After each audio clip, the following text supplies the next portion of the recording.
मैं Mujahid Shaikh, Delhi crime today news से। इस वक्त मैं आया हूँ नवतरुण चैरिटेबल ट्रस्ट में। यहाँ पे हमारे साथ मौजूद हैं रियाज अंसारी सर, जो कदम फाउंडेशन के फाउंडर हैं। अभी जो रैली निकाले थे ड्रग्स के खिलाफ, उन सर से मैं आपकी सामने से लाइव बताना चाहता हूँ। सर इसके बारे में आगे क्या क्या बताना चाहेंगे और आगे क्या मुहिम चलाएंगे।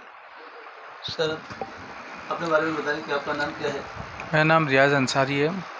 मैंने कदम फाउंडेशन बनाई है, तकरीबन एक छः साल हो गया। बेसिकली फाउंडेशन बनाने का मकसद ये था कि ड्रग्स के ऊपर जो हमारी सोसाइटी में मसले चल रहे हैं, हालात चल रहे हैं, तो उसमें कमी कैसे आए। हमारे बच्चे, हमारी जनरेशन जो आगे नशे में बढ़ रही है, उसको रोका कैसे जाए। क्योंकि बहुत से लोग होते हैं कि जैसे नॉर्मली नशे के ऊपर, जैसे बहुत से साइकियाट्रिस्ट कहते हैं कि 95% है ना रिकवरी नहीं है नशे में जाने के बाद। सिर्फ 5 से 6% ऐसे कि बच्चे रिहैब में जाके रिकवरी करते हैं, वो भी अगर बच्चों में व्हील हो तो ये इतना बड़ा संगीन मसला है कि बच्चा अगर नशे में चले जाए तो वो रिकवर नहीं होता है। जैसे एक समझ लीजिए एक पेरेंट्स है, माँ बाप है, बच्चे के पालते पोसते हैं, अपनी ज़िंदगी का सारा सरमाया उस पर लगा देते हैं। एक बाप मेहनत करता है, एक माँ बच्चे को पालने पोसने सारे जतन करती है, और एंड ऑफ द डे पता चलता है कि बच्चा नशे में मुब्तला हो गया। अब उस नशे में उनको पता करने तक बच्चे का नशे का आदी हो जाता है। 2, 3, 4 साल में जब तक बच्चा नशे का इतना आदी हो जाता है कि उससे निकालने के लिए वो रिहैब में जाते हैं, और अक्सर बच्चे ना रिहैब से नहीं जा पाते। तो मेरा ये मकसद था कि ना उसको कैसे रोका जाए, क्योंकि रिहैब में जाने के बाद तो बच्चा जो बचेगा, लेकिन आने वाली जनरेशन उसके लिए क्या किया जाए। तो इसमें एनसीबी के जो डायरेक्टर है अशोक बोता जैन, जो हाफ वेस्टर्न के डीजी आए है, तो उनका कहना है कि जब मार्केट में कोई चीज़ की डिमांड होती है तो सप्लाई होती है। तो आपको सप्लाई रोकना है तो डिमांड कम करना पड़ेगा, और डिमांड रोकने का सबसे सिंपल आसान तरीका है कि अवेयरनेस क्रिएट किया जाए। जब अवेयरनेस क्रिएट होगी तो जो पेरेंट्स अपने बच्चों को हर तरह से बेस्ट खाना खिलाते हैं। एक मेरे वालिद साहब को देखा कि वो खुद है ना ईद पे नया कपड़ा नहीं पहनते थे, लेकिन हमें हमेशा नया कपड़ा, हमेशा हर चीज़ खिलाते थे। तो हर माँ बाप अपने बच्चों को अच्छे से अच्छा खिलाते हैं, पिलाते हैं उनको, लेकिन उन पर अगर ये नज़र रख लें कि बच्चा नशे में किसी तरह से गलत संगत से या जाने अनजाने में कोई नशे का आदी तो नहीं बनती आ रहा कहीं। अब जैसे बहुत सी चीज़ें घर के अंदर, बहुत से नशे होते हैं जो हमें नहीं पता होते हैं, जैसे वाइटनर हो गया, सोल्यूशन हो गया, बहुत से ऐसे नशे जो पता नहीं होते हैं, वो पता चल जाएगा पेरेंट्स को। जैसे माँ को, एक घर में जो रहने वाली स्त्री जो अपने बच्चे पे ध्यान देती है, अगर उसको पता चल जाए कि घर में ये नशे हैं, और कभी कभी ना बच्चे की चेंजेस आते हैं। अब नशा लेने के बाद ना बच्चों में बहुत से बदलाव आते हैं। कुछ नशे से बच्चा ज़्यादा सोता है, ज़्यादा उसको भूख लगती है। कुछ नशे से बच्चों की नींद उड़ जाती है, नींद नहीं आती, सो नहीं पाते हैं और कम खाते हैं। उनकी बॉडी, किसी की बॉडी फूलती है, किसी की सिकुड़ती है, आँखों के नीचे आईलैशेस आते हैं, उनका बोलचाल, उनके फ्रेंड सर्कल चेंज हो जाते हैं। तो वो बदलाव जो 6 से 1-2 साल के अंदर आता है, वो अगर वक्त रहते माँ बाप उसको डिटेक्ट कर ले, जान कि मेरा बच्चे में ये बदलाव आ रहा है, तो उस बदलाव को अगर वो सही टाइम पे नोटिस करके साइकियाट्रिस्ट या उनके बच्चे के साथ क्या प्रॉब्लम है, एजुकेशन का प्रॉब्लम है, या उसका फ्रेंड सर्कल का इशू है, या फैमिली में भी इशू होता है, कभी पेरेंट्स के अंदर आपस में लफड़े होते हैं, माँ बाप के बीच में कुछ तनाव होता है, तो बच्चों पे उसका असर आ जाता है, या बच्चों को वो सर्कल नहीं मिलता, फ्रेंडली माहौल नहीं मिलता घर के अंदर, तो बच्चा बाहर के फ्रेंडली माहौल में जाता है। तो इन चीज़ों पर अगर गौर किया जाए, अगर माँ बाप इन चीज़ों पे गौर करें, उस पर ध्यान दें, तो यकीन है ना वो बच्चों को अपने नशे से बचा सकते हैं। तो मेरी इस मुहिम का, इस रैली का सिर्फ ये कि लोगों के बीच में बात हो। आप किसी मसले के बीच में जब बात ही नहीं होगी तो लोग काम क्या करेंगे।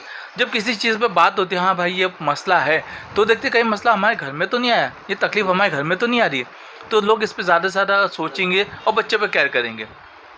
और ये जो आपका जो कदम फाउंडेशन है, अभी समझिए कि किसी का कंप्लेन आया कि यहाँ पे बहुत सारे लोग ड्रग्स का अमल कर रहे हैं, अगर ये कंप्लेन किया जाए तो ये कंप्लेन कहाँ किया जाए? डायरेक्ट एनसीबी को किया जाए कि आपके फाउंडेशन में भी ये कंप्लेन किया जा सकता है जो लोगों को इसके लिए ना नारकोटिक कंट्रोल ब्यूरो के जो डायरेक्टर अमित गावटे सर हैं, उन्होंने कहा है कि ऐसा कोई भी बंदा, हमारा ईमेल आईडी है, लोग वेबसाइट पे मिल जाता है, आप तुरंत आप उसको मेल कर दीजिए, हम उनका एक्शन लेंगे।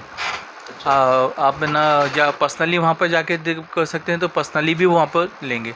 तो इसके लिए वो लोग बहुत सतर्क हैं और उसके ऊपर बहुत एक्टिवली काम कर रहे हैं। तो बहुत इजी, कोई डिफ़िकल्ट नहीं है। वहाँ पर उनका लैंडलाइन नंबर भी है, लैंडलाइन नंबर भी कॉल कर सकते हैं, और ईमेल आईडी भी है, उस पर भी कर सकते हैं। अभी मैं अपने व्यूअर्स को ये बताना चाहता हूँ कि वो जो लैंडलाइन नंबर है, अगर कोई कंप्लेन करता है तो वो कंप्लेन एक्शन में लिया जाता है कि नहीं लिया जाता है? बहुत सारे लोग बताते हैं कि मैंने मेल भी किया, लेकिन आज तक कोई नारकोटिक्स का कोई नहीं आता है। एक्चुअली तो तो इसके बारे में आप क्या कहना चाहेंगे? उसके लिए क्या होता है, तो बहुत सारे लैंडलाइन नंबर जारी करते हैं, लेकिन वो कॉल पिकअप नहीं करते हैं। इसके बारे में क्या बताना चाहेंगे? देखिए ये दो डिपार्टमेंट है। एक तो नारकोटिक कंट्रोल ब्यूरो है, जो सेंट्रल गवर्नमेंट के अंडर में काम करता है, और दूसरा है जो नारकोटिक अपने इंडियन बॉम्बे पुलिस के अंडर में काम करता है। तो यहाँ दोनों जगह आप कहीं भी कंप्लेंट कर सकते हैं। आप डायरेक्ट कमिश्नर की ऑफिस में जा सकते हैं, जॉइंट पुलिस कमिश्नर की ऑफिस में जा सकते हैं, डायरेक्ट नारकोटिक की जो मुंबई सेल है उसमें डायरेक्ट जाके आप कंप्लेंट कर सकते हैं। अब ये ऐसे इतने गंभीर इशू है, आप इस पर सिर्फ फ़ोन पे क्यों डिपेंड रहना चाहते हैं? अभी क्या होता है, अभी आप किसी बारे में कंप्लेंट करके एरिया है, तो आप है ना वहाँ पर वो आपको गुप्त सेक्रेट भी रखते हैं। अब आप है ना किसी नारकोटिक कंट्रोल ब्यूरो के ऑफिस में चले आइए, वहाँ पर कंप्लेंट कीजिए, रिटर्न में लिख के दे दिए, या अभी बताएंगे तो आपकी शनाख्त को छुपा के रखें। वो बताएंगे नहीं कि कहाँ से किसने लीड मिली है। हाँ, बस वो अपना काम करेंगे और वो उसका रिजल्ट आपको मिल जाएगा। अब ये तो नारकोटिक कंट्रोल ब्यूरो जो है इस सेंट्रल गवर्नमेंट का है, उनका डिपार्टमेंट बहुत शॉर्ट, उनका स्टाफ कम है, तो वो उनका स्केल जो होता है ना, वो बड़े लेवल पे देखते हैं कि बड़े जो बड़े फिश, हाँ, बड़े जो डीलर्स हैं उनको है। अब वो उनको छोटी छोटी कंप्लेंट आती है कि हमारे घर में वो पड़ोसी वो बेच रहा है, ये बेच रहा है, वो 1 ग्राम 5 ग्राम के चक्कर में वो नहीं पता, क्योंकि उनका स्टाफ लिमिटेड है। अब वो लेकिन इसके बारे में मैं अपने चैनल के माध्यम से ये बताना चाहता हूँ कि नारकोटिक्स को जो स्टाफ की कमी है, इसको भी आगे बढ़ोतरी करना चाहिए, क्योंकि छोटे से ही बड़ा कदम उठता है। एक्चुअली देखिए, एक ड्रग्स में हमारे पुलिस डिपार्टमेंट भी बहुत अच्छे से काम कर रहा है। तो पुलिस डिपार्टमेंट का एक इंटरनल नारकोटिक होता है, और नारकोटिक कंट्रोल ब्यूरो का ये एक्सटर्नल से जो बाहर से स्मगलिंग होते हैं, बाहर से बड़े लेवल पे होते हैं, ये उनका काम उस पे होता है। जो बड़े बड़े डीलर्स होते हैं उनका काम होता है, और नॉर्मल लेवल पे जो स्मॉल स्केल पे जितने भी हैं, वो मुंबई क्राइम जॉइंट में या क्राइम में स्पेशल सेल है नारकोटिक का बम्बई पुलिस का, वहाँ जाके कंप्लेंट दे सकते हैं। और एरिया वाइज जितने भी पुलिस हैं वहाँ पर भी आपको वो लोग कंप्लेंट लेते ही हैं। अगर कोई किसी को लगता है कि उनके एरिया वहाँ सुनवाई नहीं हो रही है, तो वो डायरेक्ट ना कमिश्नर साहब के पास जा सकता है, वहाँ ज़रूर सुनवाई होगी। वहाँ पर उनके एरिया में कुछ ऐसी गतिविधि चल रही जो उनको रोकना चाहते, तो वहाँ पर भी सुनवाई होगी। तो कर सकते काफ़ी रास्ते, लेकिन पहल करना ज़रूरी है। कोई से बैठे बैठे के नहीं, कोई सुनता नहीं है। अब किसी को भूख लगी है, वो सोल्यूशन ढूंढना पड़ेगा। हाँ, अब किसी को अगर चिंता फिक्र है तो थोड़ा एक कदम तो आगे बढ़ना पड़ेगा। अब ऐसे कि नहीं बैठे बैठे तो कोई आपको पानी भी ला के तो नहीं देगा, आपको उठ के पीना पड़ेगा। तो इस तरीके से अभी रियाज अंसारी सर ने जो बताया, तो आप लोग को कहीं भी अगर कोई कदम उठाना है तो आगे तो चलना पड़ेगा। जब आप आगे चलेंगे तो वहीं से लाइन शुरुआत हो जाएगी। लेकिन जब तक आप सोचेंगे कि नहीं कि कोई आगे खड़ा होगा तो हम चलेंगे, तो ये कभी नहीं हो सकता है। जब हम आगे चलेंगे तो लाइन शुरुआत होगी। जिस तरीके से आज हम लोगों ने रैली में देखे, रियाज अंसारी सर ने आगे कदम बढ़ाया। आज ऐसा कारवा आप लोग को देखने को मिलेगा। इस वीडियो के माध्यम से मैं आपको दिखाऊंगा। जय हिंद।